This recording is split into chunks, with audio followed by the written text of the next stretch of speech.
Welcome back to the channel and welcome to episode 18. Today we're going to discuss a solution for a crowded desk with multiple computers. We're reviewing a trash can today? Well, that is one solution, but no, today we're actually going to review the Logitech Z337 2.1 speaker system that allows you to connect up to 3 audio sources at the same time. But Keith, did Cindy say something to you about cleaning up my desk area? No, that's just usually my solution for a crowded desk versus, I don't know, collecting a bunch of junk. Keith, what are you trying to say? Oh, nothing. I'm just excited to hear about these speakers. Tell me more. Well, okay then. So, it's pretty cool. It actually lets you connect 2 wired audio sources and 1 wireless to the same set of speakers. Okay, so let me see if I can set this idea up here. So you have a couple of computers, maybe one's your, desktop PC, maybe one's a laptop, for example, and you maybe have a third device like your phone that you might want to play music through. All 3 of those things could be playing music or sound through the exact same set of speakers. Do I have that right? Yep, that's the exact use case. So the system includes a left, a right, and subwoofer channel. As well, there's a separate wired volume control module that connects to the speakers. This allows you to position the speakers where you want and have the volume control separate from either one of those speakers. Yeah, I imagine that could be a pro or a con, having that separate volume control module. I guess it kind of depends on how your desk is set up and maybe the size of your desk. Is that another dig at my clutter? No, really. I mean, if you think about it, having a separate volume control module, if you have a smaller desk, that's one more thing to place on that smaller desk. That could be an issue. On the other hand, if that volume control was embedded into one of the speakers and your speakers were placed farther away or hidden into an inconvenient location, that can also be an issue. You'd have to get up all the time and go access that volume control. So it could be either way. That's really a great point there, Keith. Some people are going to see the separate volume control as a benefit, and others are going to see that as something that's going to cause them an issue. For my particular situation, it actually is a good thing because of where I position my speakers behind my monitors, so accessing volume control would be difficult if it was integrated into one of those speaker modules itself. Because of all the clutter, all the very important equipment that you have positioned just so on your desk. See, I knew you were looking at my desk and thinking it was cluttered. Nah, that was just a Freudian slip or a slip of the tongue. I wasn't really thinking it, you kept saying it and it sort of slipped into my subconscious. Okay, well, how about if we change the topic and go ahead and jump into the unboxing and then discuss how I think these speakers sound? Great idea, let's do that. Okay, so we are going to open up these Logitech 2.1 speakers. Do a quick unboxing here. They are 80 watts. And again, a 2.1, so a pair of left and right speakers along with a subwoofer. Now this is actually going to be my second unboxing because this is my second set of speakers. The first set arrived DOA, and so I had to get a new set sent to me. To Logitech's credit, they did a little bit of troubleshooting back and forth with me with tech support and declared that my speakers were in fact DOA and replaced them and shipped them out to me so that I could get them unboxed and complete this review. So with that, let's go ahead and get these opened up and take a look at what we've got in the package. So I'm going to go ahead and flip this around here, and you can see that we've got some basic instructions on how to set this up. Everything comes packaged in here, and it's actually got a 1 and 2 located on the box to tell you which things to open up first. So we're going to take out the one labeled 1, and I know that some of these cables are actually hard attached, so we're going to have to use a little bit of effort here to get these removed. This is our subwoofer unit and the corresponding cables that are attached. Now everything plugs into the subwoofer, so the subwoofer is kind of the head unit, if you will. So the power plugs into that. The satellite speakers of the left and right channels are going to plug into the back of the subwoofer, and then also most of our inputs in terms of the systems that we're going to connect would connect into the subwoofer. They do give us a cable to work with.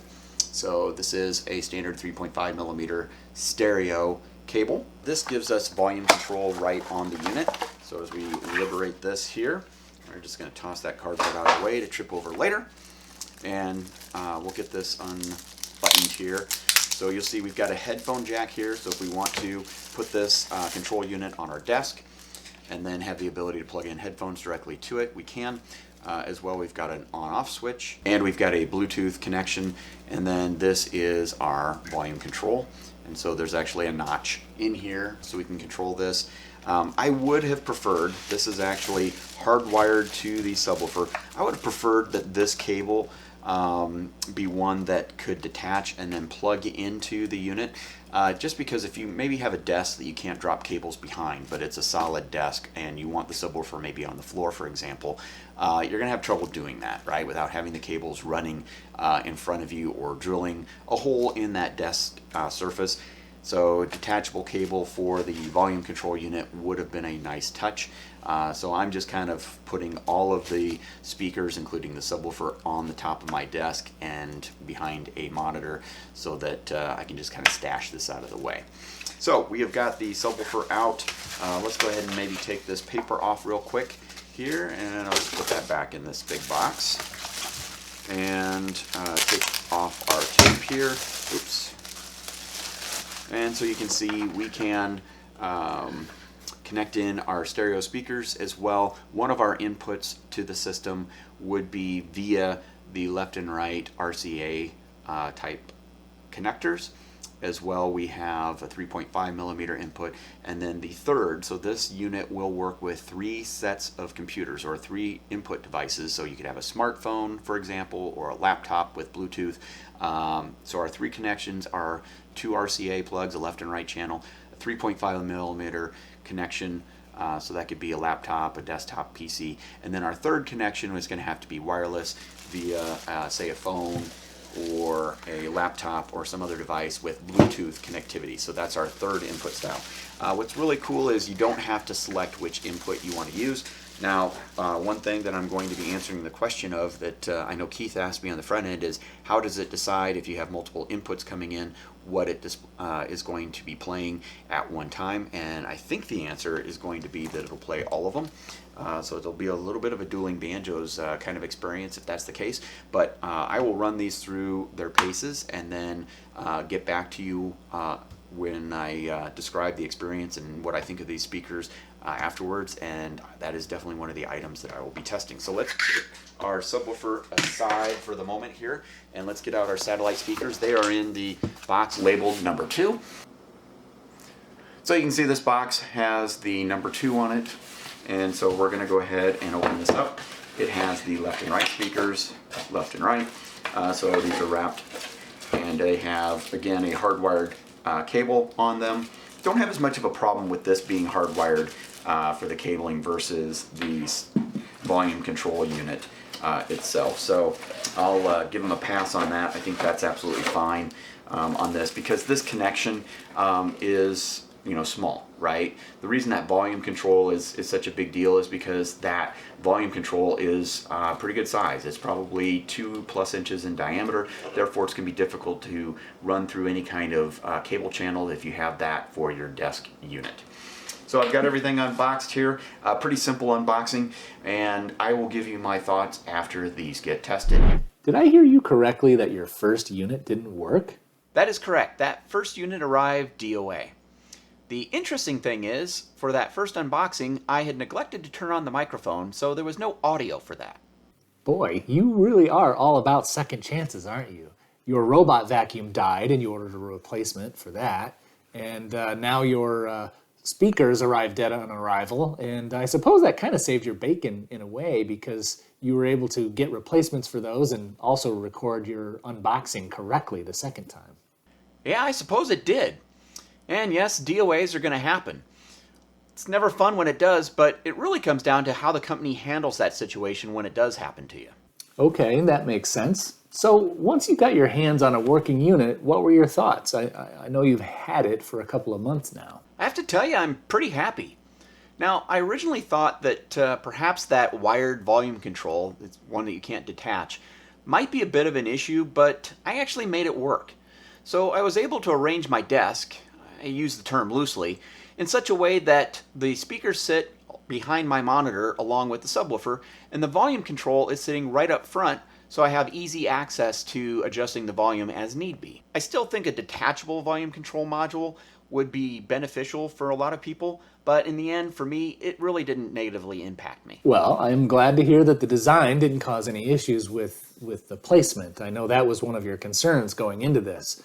But what I want to know is, how do they sound? Tell me about that. Yeah, I guess it wouldn't be much of a speaker review without actually talking about how they sound, would it? So they actually sound really good. They aren't the best speakers I've ever heard, but they sound really good, especially for this price point. Now, I will say it's important to adjust the bass to your preference, as that's going to make a big difference in your sound field. Okay, so would you recommend these speakers? I would, and here's why. So along with sounding good, the switching between various audio devices is very seamless. They'll actually play sound from any of the 3 devices or all of them at the same time without having to select which one you want to listen to. I could see someone not wanting that sound coming from other devices while one is playing, so you may have to manually mute those other connected devices. But for me, I appreciate having one less thing to make a selection on in order to listen to audio from any of those 3 sources, and the fact that it seamlessly mixes that audio together. Okay, yeah. You know, I think that's actually kind of cool the way it works. Although I could see it could be a pro or a con depending on your exact use case. Luckily for me, it's been nothing but a plus, but I could see how for some people it wouldn't be. And I have to say, detachable or not, having that volume control sitting right in front of me and accessible is a huge benefit. The volume control is large, has a good feel to it for adjusting the volume, but also puts the headphone jack within reach. Now, this would be an issue for me because I've hidden my speakers behind my monitors along with the subwoofer, and so if the headphone jack and the volume were connected to one of those devices, it'd be very inconvenient for me to try and access that on a regular basis. Yeah, I can definitely see how this would be great to hide your speakers, yet still have easy access to the volume control and the headphone jack. But what about the wireless connectivity? Didn't you say this could connect 2 systems or sources, wired but also a wireless one? Yes, you're on it today, my friend. Another benefit of that volume control module is the Bluetooth pairing button is located on that volume control module along with the headphone jack. So you can easily connect another computer or a phone that's nearby via Bluetooth for your 3rd audio device. And again, you can have all 3 of these devices playing at any particular time or even all together at the same time. Now, having all 3 of these devices play at the same time, I'm not sure that that's something that most people are going to use on a regular basis, but it is nice to know that it's going to seamlessly switch between any of those 3 devices at any time. Yeah, so that would be really cool. I suppose you would have to be careful that it doesn't turn into a kind of a dueling banjos kind of situation, but other than that, it sounds like a very elegant and streamlined solution. For sure, Keith. So it felt like these speakers had some work to do with me after the first set was DOA, but I have to say I was really pleasantly surprised. Well, this sounds like a good place to wrap things up. Did you catch that? You see what I did there? Yes, I did. Because you know I snuck 2 of them in. Oh, I'm fully aware. I just do my best to try not to encourage such behavior. But you weren't wrong. It is time to wrap things up, but for more than one reason. Well, wait. What other reason could there be other than the episode is reaching its natural ending? Seriously? You need to ask? What was that? I said I'm glad you asked. I was just checking the clock, and if we're not careful, this episode is going to make its way up to 20 minutes long. Oh, okay. So it sounds like we have a good secondary reason to wrap up the episode. So, in summary, the original set of speakers were DOA, the second set of speakers came and they worked quite well, and our episode was going a little bit long. So, everybody should like the video if you enjoyed the content, hit subscribe if you haven't done so already, and hit the bell to get notified of new content as it arrives. Did I cover all of it? Sounds like you did. Ugh, unbelievable. Did you just recycle my joke while we have a deadline? I'm not even going to give you a chance to answer that. You're going to see us next time on the next episode of Dad's Talk Tech.